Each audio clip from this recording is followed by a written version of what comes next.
I'm going to show you something wild today, a theorem that's obvious to a 5-year-old but actually a fundamental result in the subject of point set topology. The theorem is that the real numbers are, the number line is a connected topological space. Now we'll go over what connectedness means. This is an introduction to topology for everyone, but intuitively it seems clear because R is just the number line, and of course it's connected in any sense of the word. I mean, if you just draw the number line, it's just connected, it's just one single entity basically. So we're going to make this precise what connected means and then write a rigorous mathematical proof down that R is connected. So let's get into it. So first of all, how do we make precise the idea of connectedness?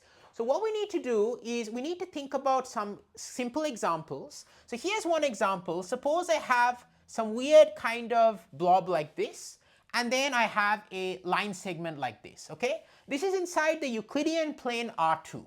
Okay, it's in the Euclidean plane R2 on the whiteboard. Now this is something we would say is disconnected because there are two pieces. But to make it very precise in topology, what mathematicians did is the following. They basically said, okay, in this sort of situation we can draw these two islands. So this red thing, which I'm just shading, everything inside the red blob, and then another red blob containing this line segment that kind of separates the two pieces. So that kind of precisely says that it is disconnected because we don't want to just rely on our intuition, and I'll show you why. It gets really weird sometimes, but this is how we sort of say this thing is disconnected. And to be very precise, we want these two blobs to satisfy some property, okay? Obviously we want them to satisfy some property. The first property we want them to satisfy is that their union, the totality of them, covers our set. Okay, so we started off with a set which is this black kind of blob and this line segment. Let's call that set X. Okay, so X is our set, and it's just something inside the plane. And basically we want to say that we have these two islands, we call them U and V, and we want them to satisfy some properties. So the first property is that X is contained inside the union, U union V. Okay, so that makes sense, okay? It should cover all of X. So we're separating X into two pieces, it should cover all of X. The second property is that the intersection of the two blobs, or the two islands, should be empty, the empty set. They should be disjoint, in other words. Why is that? Well, if they're not disjoint, then of course anything is going to be disconnected, okay? Because you can just say, even if I had a continuous sort of chunk like this, then I could just say, okay, I can cover it by these two blobs, and that's going to have this property that this line segment is contained in the union, but it doesn't, the two blobs don't separate the line segment into two pieces really. So we want the two islands to be disjoint. That all makes sense. It's separating X into two pieces or two components. And then the third property, which is actually where the topology comes in, and this is where I'm going to introduce you the idea of open sets, is we want U and V to be open sets. Okay, U and V should be open. To be very clear on why we want U and V to be open and what does openness actually mean, let's sort of think about the number line. I can sort of separate the number line into two pieces. So what I can do is I can sort of write down, here's a number line. I can take a half closed interval, so I could take some number, say 0. I could write down the interval minus infinity 0, which is closed at the right 0 and open at the left end. And then I could take another interval which is just 0 infinity. And every number is either going to be less than or equal to 0, or it's going to be greater than 0. These are two disjoint islands, and they separate the number line into two pieces. But we wouldn't say the number line is disconnected. So what we really want is the two pieces or the two islands we are using, which is in this case minus infinity 0 and 0 infinity, we want them to be open. Meaning that a set is open, so it's like an island, it's open if there's always a wiggle room inside the set. Okay, so if you take, for example, this U here, this red shaded blob, if I have some point inside U, there should always be some wiggle room that no matter what direction I go in near that point, I'm always going to be within U. So a small disk, you know, the interior of a small disk, like a frisbee, is contained inside U. Now that wiggle room may be small as you approach the boundary of U. If you get really close to U, there's less wiggle room, but there's always some wiggle room, okay? And that kind of means that, you know, we're sort of saying that U and V are disjoint entities. Because in this case, U and V, say we say U is equal to this and V is equal to this, well, U is not open, V is open. Because no matter what positive number I take, I can always move slightly to the left and to the right, and it's still going to be inside 0 infinity. But U is not open because everything except 0, what I just said, is true. Everything less than 0, there's always a wiggle room, but at 0 there isn't. At 0, If we go to the right, we escape U. Okay, so U is not open at 0. That's why we say this is a half closed interval. So openness just means that you're going to have these two islands that are not going to touch on their boundary basically. Okay, because if they're allowed to touch on their boundary, then that's not really separating our x, which in this case is a blob and a line, or in this case our real numbers, into two entities. Okay, so that's what open means. It's always a wiggle room inside the set, and we're now going to prove, so we have these conditions, and this is what it means for x to be disconnected. Okay, that you can find these two islands, u and v, so they're disjoint, they cover x, so x is contained in their union, and both of them are open. And then we say that x is disconnected, if we can find such a u and v. One other thing we want, and this is also just a technical condition, is we want u and v themselves to be non-empty. Because of course I can then just say v is empty, v is nothing, and u is just something that contains x, and trivially these conditions would be satisfied. So you want them to really be non-empty. So these are the technical conditions. If these are satisfied, we say x is disconnected if we can find a u and v with these properties. Otherwise we say if we cannot find any u and v that are open, the union contains x, they're disjoint, and we cannot find such a u and v, then we say x is going to be connected. Okay, so we want to prove we cannot find a u and v, a separation of the number line. That's what we're going to prove right now. This is the definition of a connected space. Alright, so the definition of connectedness is very robust. This is in the whole subject of point set topology relies on this. I'm not getting deep in that direction, but this will train you and prepare you for that. But let's now prove the real numbers is connected, which is actually quite a difficult proof. Why is it difficult? Well, in math generally, showing the existence of something is easier than showing that it doesn't exist. For example, showing that a number is a rational number, if it's a rational number, it can be easier than showing it is an irrational number. For example, showing that pi cannot be expressed as the ratio of two integers is very hard, but showing that something like 0.5 is a rational number is a lot easier. So we want to prove that the real number is a connected space. We want to show there is no way to separate the real numbers into these two islands, u and v, satisfying these properties. So here's how our proof is going to go. So we need to show that nothing works, okay? No matter what you give me, u and v, you say that I give some u and v, I have to show you, give you a way, a consistent way of saying that something fails in these conditions. How am I going to do that? So let's start off by, this is a proof by contradiction. So assume for a contradiction that R is disconnected, okay, that the real numbers are disconnected. Once I've started with this assumption, that means that I know that there are some u and v. So you've given me, let's say you've given me a u and v. So in particular, we know that there is a u and v satisfying these conditions. Okay, so in this case, we can keep it very simple, and we're going to go over open subsets of the real line as well. Okay, we sort of talked about it. So in particular, we know that there are disjoint, non-empty, open subsets u and v contained in R, such that u union v equals to R. Okay, so such that R is equal to u union v. Okay, so every real number is in one of u and v are disjoint, they are non-empty, and they're open. We want to show a contradiction. This cannot happen, okay? So we want to get a contradiction, so I'm going to erase this from the board and get to that. If you're enjoying my content, don't forget to hit that like button and subscribe. Everyone asks for it, but it makes a huge difference for the algorithm to show my content to more people. I'm trying to teach advanced math for everyone, and this is a really unique resource because most of the time these concepts are taught in topology classes with very technical machinery.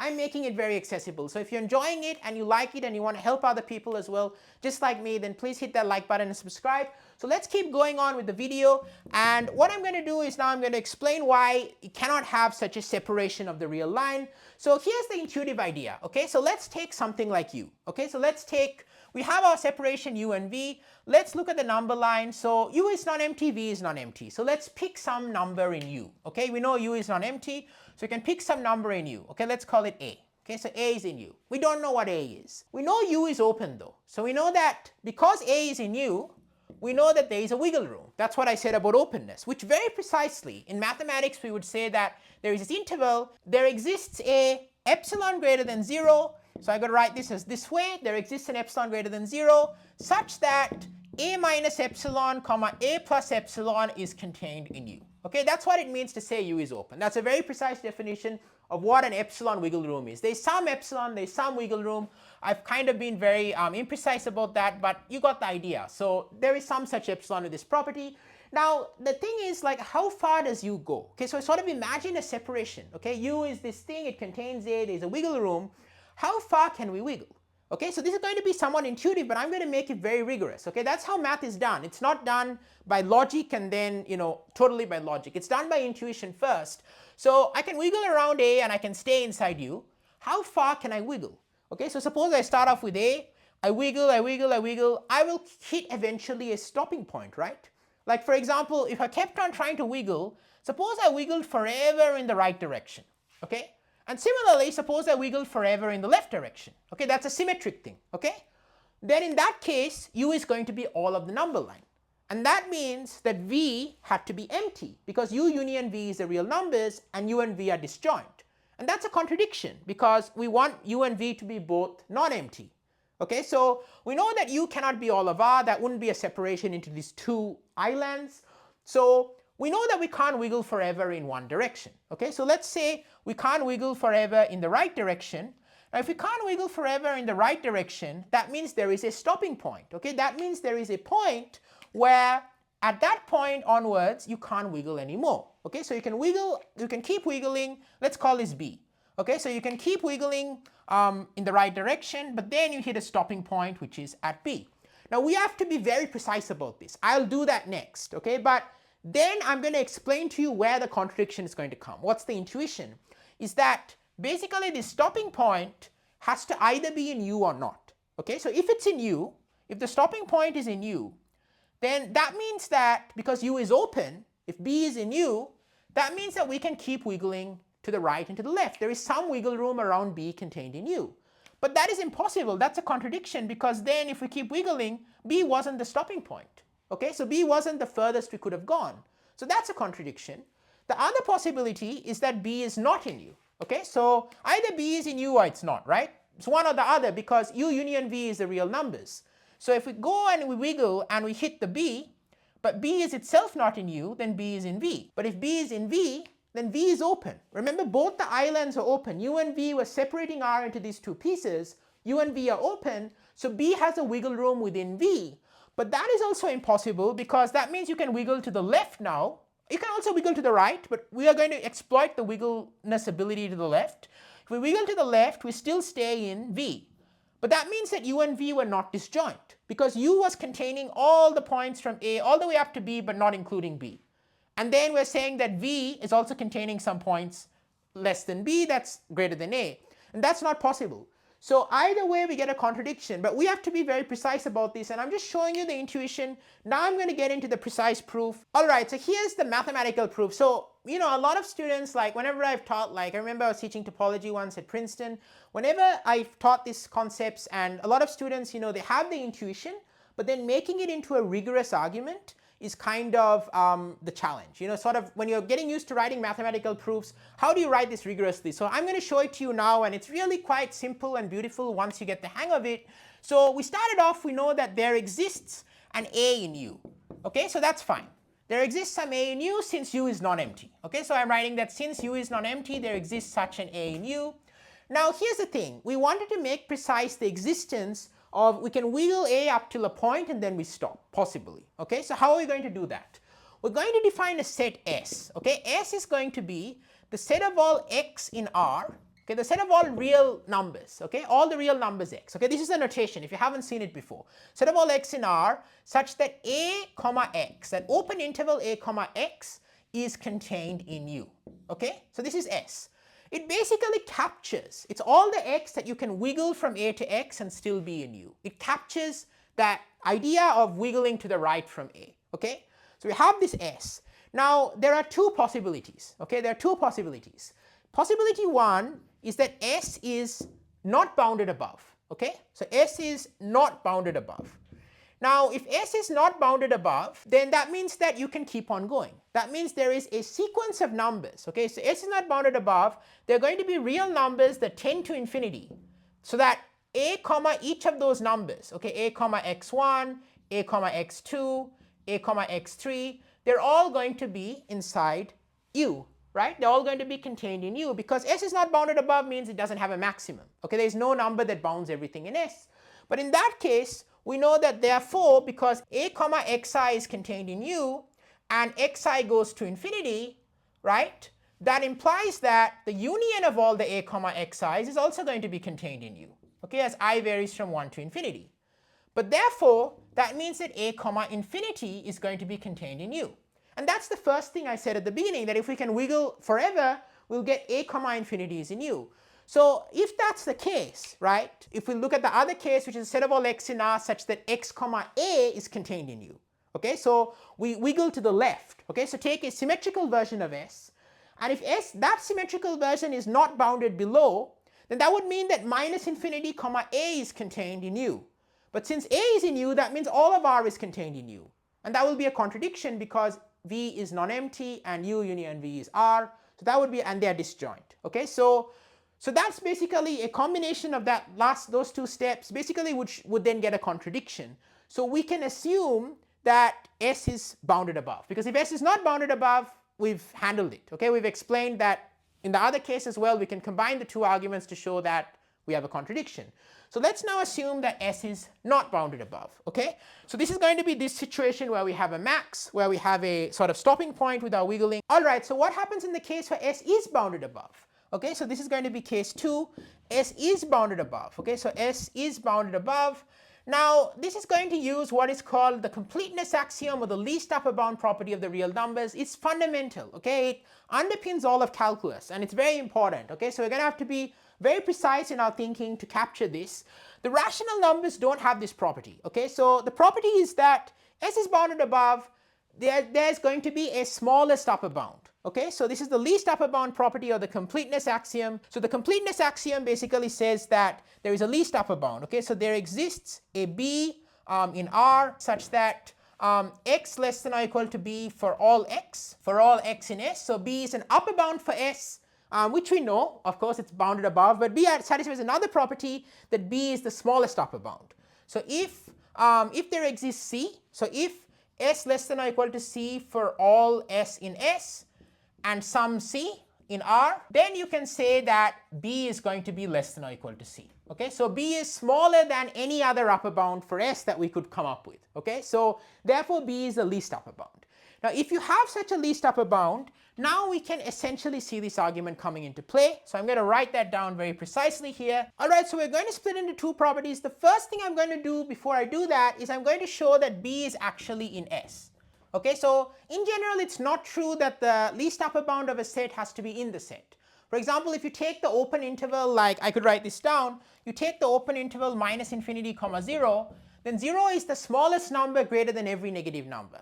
But 0 itself is not a negative number. Okay, so the least upper bound of minus infinity 0 is 0, which is not in minus infinity 0. So it's special thing here that B is actually in S, but why is that true? Well, again, because B is the least upper bound, that means there is no smaller upper bound than B.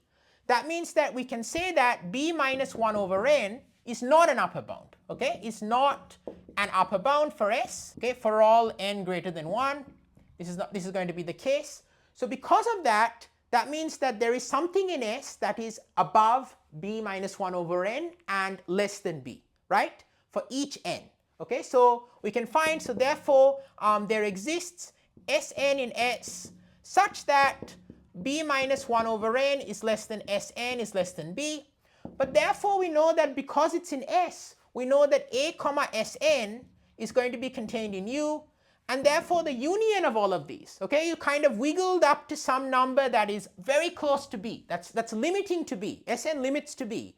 You can wiggle from A to that number and it's all in U. So their union is also going to be all in U. So therefore the union of all the A comma Sn's is going to be contained in U, which implies that A comma B is contained in U because the Sn's limit to B. Okay, so you can check that the union of A comma Sn as n varies from 1 to infinity this is the notation, is just going to be equal to A comma B. Okay, so therefore we conclude that A comma B has to be contained in U, but that implies B is in S, because to say something is in S, X is in S if A comma X is contained in U. Okay, so that's fine. So we're almost done with the proof. It's so exciting. And the next thing I'm going to do, the final thing I'm going to do, is I'm going to now conclude that B has to either be in U or not, and either way we get a contradiction. So we're going to make precise that stopping idea we said earlier. All right, so we know B is in S. Let's complete the proof. So now there are two cases. Either B is in U or it's not. So B is in U or B is not in U. Let's consider the case B is in U. Okay, so if B is in U, we know that B is in S. So we know that A comma B is going to be contained in U. And just to sort of give you the depiction again, we could wiggle. In other words, we could wiggle all the way up to B, but we couldn't wiggle further. That was the idea. Okay, so B was like the least upper bound of all the S's, and B itself is in S. So nothing bigger than B is in S. Okay, but that's a contradiction, because since U is open, right, we know U is open, therefore there exists an epsilon. Okay, so there exists an epsilon greater than 0 such that B minus epsilon comma B plus epsilon is contained in U.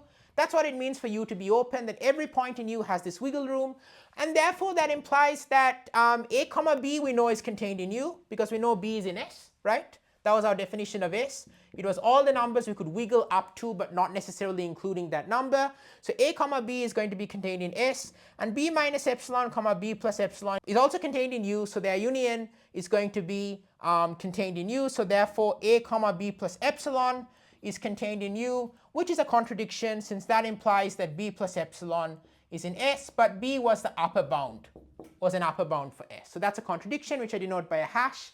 And the second situation is that B is not in U. In that situation, so this is case 2. So case 2, either B is in U or it's not. So B is not in U.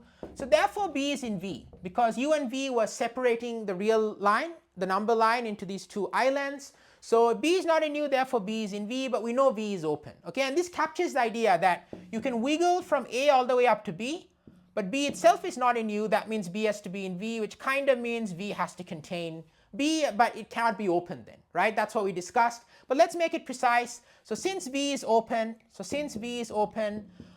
there exists an epsilon greater than 0. So I can say it's a different epsilon. Okay, I'm writing the same one, but some epsilon. Okay, we don't know what it is. Okay, it's a different situation in the proof.